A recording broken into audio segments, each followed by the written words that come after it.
shock y falla multiorgánica. Índice.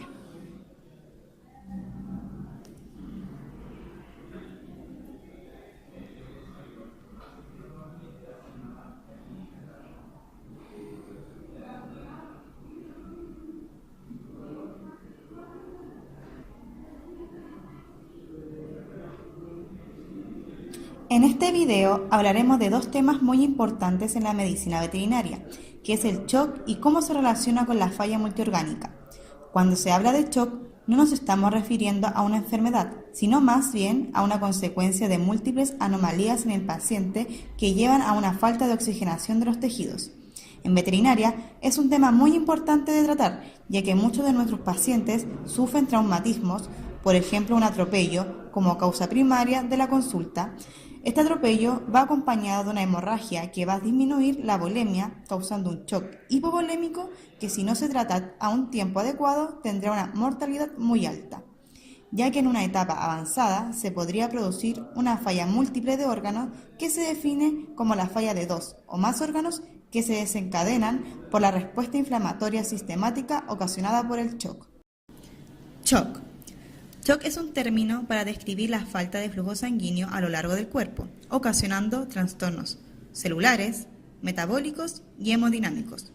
Por otro lado, se caracteriza por la incapacidad del corazón y/o de la circulación periférica de mantener la perfusión adecuada de órganos vitales. La perfusión celular se ve afectada cuando hay un desequilibrio entre el aporte y consumo tisular de oxígeno, debido a una insuficiencia del aparato circulatorio causando la disfunción celular, por ende, el síndrome de disfunción de múltiples órganos y finalmente, muerte. El déficit de oxígeno implica un metabolismo celular anaerobio, en donde aumenta la producción de lactato y acidosis metabólica, por lo cual, si esta situación se prolonga, se agotarán los depósitos energéticos celulares y se alterará la función celular, causando pérdida de la integridad y lisis, lo que finalmente conllevará a un deterioro multiorgánico, lo cual compromete la vida del enfermo. El aporte de oxígeno depende del gasto cardíaco, flujo sanguíneo y del contenido de oxígeno en la sangre arterial. Cuando disminuye uno de estos dos factores, también disminuye la presión de perfusión. En un principio, los mecanismos compensadores mediados por el sistema nervioso simpático mantienen en equilibrio el gasto cardíaco. Entre las compensaciones neurológicas se encuentra el aumento de la frecuencia cardíaca y la contractibilidad, vasoconstricción arterial y venosa y desviación de la sangre a los órganos vitales, en las cuales el paciente se muestra asintomático. Por otro lado, la compensación hormonal es mediante el sistema renina, angiotensina, aldosterona y la estimulación de la glándula pituitaria, específicamente la adenohipófisis.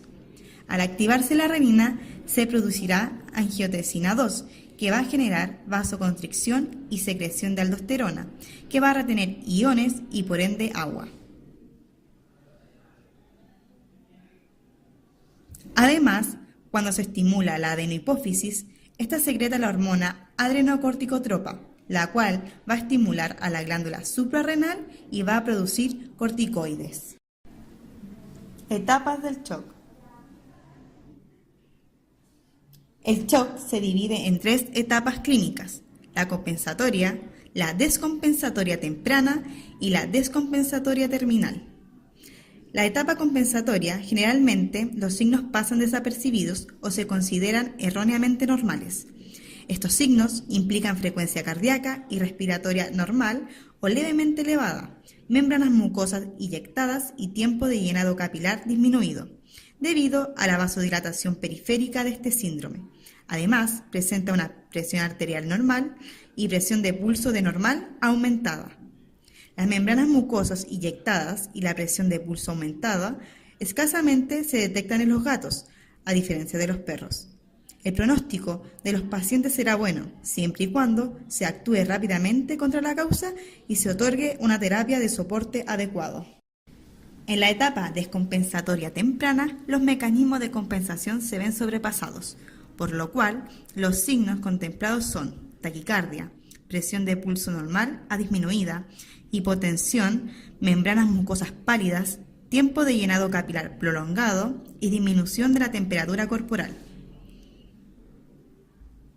También es probable que hayan arritmias, acidosis metabólica progresiva y alteraciones isquémicas en el electrocardiograma. En los gatos, la taquicardia no ocurre con tanta frecuencia como en los perros, pero sí presenta todos los demás signos mencionados. Se considera que tiene shock, por lo tanto debe ser tratado. Por último, en la etapa descompensatoria terminal, la escasa energía producida por el metabolismo anaeróbico ya no es suficiente. La mitocondria y la bomba sodio-potasio de la membrana celular falla causando inflamación.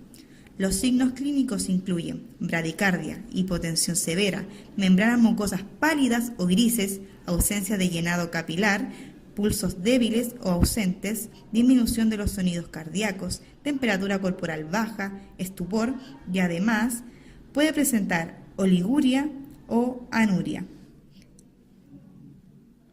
Los pacientes que estén en esta etapa deben ser tratados con una reanimación agresiva.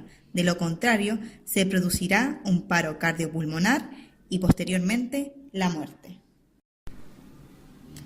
Si esta situación se prolonga en el tiempo, se agotan los depósitos energéticos celulares y se altera la función celular, con pérdida de la integridad y lisis, lo que en última instancia lleva a un deterioro multiorgánico que compromete la vida del enfermo. Falla multiorgánica. La falla multiorgánica se explica como la presencia de la función orgánica alterada de tal manera que el paciente no mantiene la homeostasis sin intervención. Es un proceso continuo y dinámico.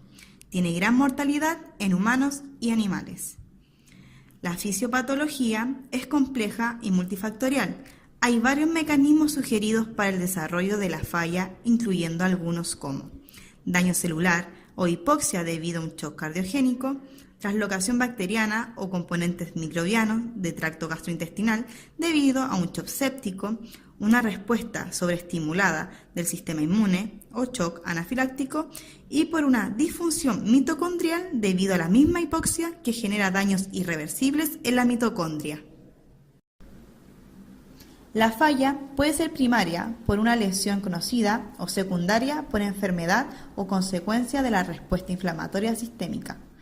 En perros se ha asociado en un 4% a traumas en comparación a un 50% por sepsis.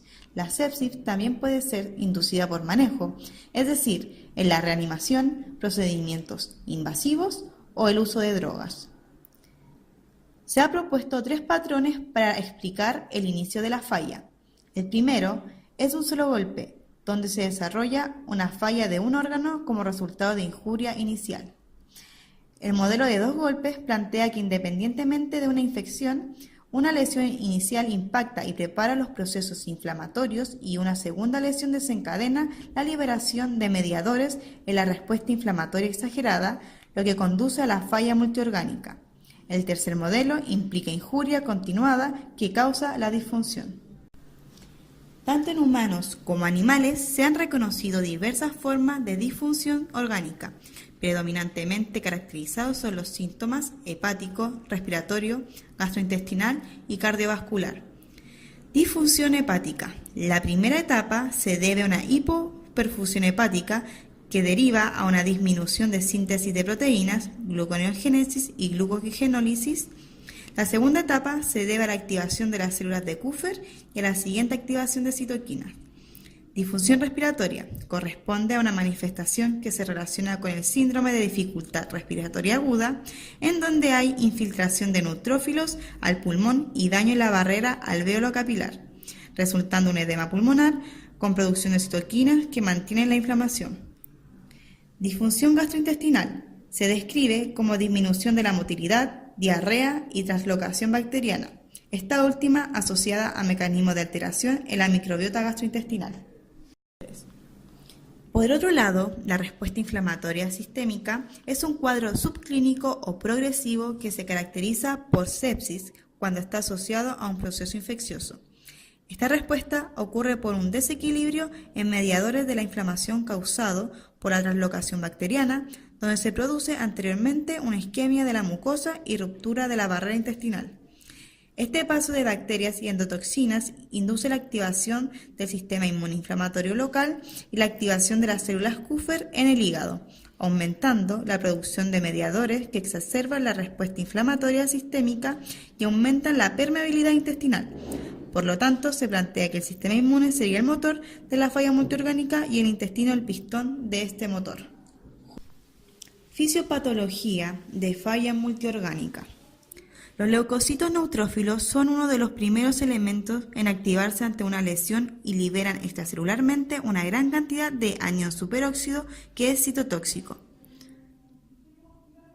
Esto genera un incremento de su adherencia al endotelio de los órganos diana y son secuestrados en su parénquima, por lo que disminuyen en sangre. También hay una desregulación en la expresión de linfocitos T, CD11B, que influye en la liberación del anión superóxido. La liberación de radicales de oxígeno por los LN produce una inactivación irreversible de la acetilhidrolasa del factor activador plaquetario, por lo que éste se acumula. La activación de la liberación extracelular exagerada del anión superóxido por los LN secuestrados constituye parte del mecanismo central en la falla multiorgánica y de daño en los órganos diana. Los mediadores involucrados en la respuesta inflamatoria sistémica o falla multiorgánica incluyen los sistemas de la cascada mayor del plasma. Hay un aumento de los niveles del antígeno factor tisular, filinopéptido A, de dímeros, neopterina, las interleuquinas 1, 6 y 8, los factores de necrosis tumoral alfa, receptor soluble y de crecimiento, factor activador de plaquetas, proteína C reactiva, óxido nítrico, radicales libres de oxígeno, elastasa granulositaria y E-elestina soluble, complejo trombina-antitrombina, antitrombina 3 y del antígeno inhibidor tipo 1 del activador del plasminógeno. El óxido nítrico, la andetolina 1 y el factor de necrosis tumoral se involucran en la disfunción celular endotelial y la producción de apoptosis celular en la falla multiorgánica. Relación shock y falla multiorgánica.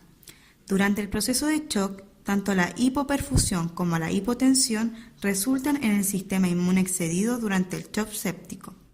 La perfusión celular afectada conlleva a la disfunción celular de manera que se altera la función orgánica hasta el punto que los sistemas fisiológicos no están siendo compensados, llegando así a la falla multiorgánica. Luego de entender los conceptos de shock y falla multiorgánica, podemos concluir que ambos procesos son de suma importancia a nivel clínico en nuestros pacientes, ya que es relevante conocer y reconocer los signos de shock en cualquiera de sus fases como parte de nuestro objetivo médico. La misma relevancia impacta en la falla multiorgánica, no solo el concepto de la misma, sino que también la relación que puede tener ambos conceptos en el organismo en términos fisiopatológicos.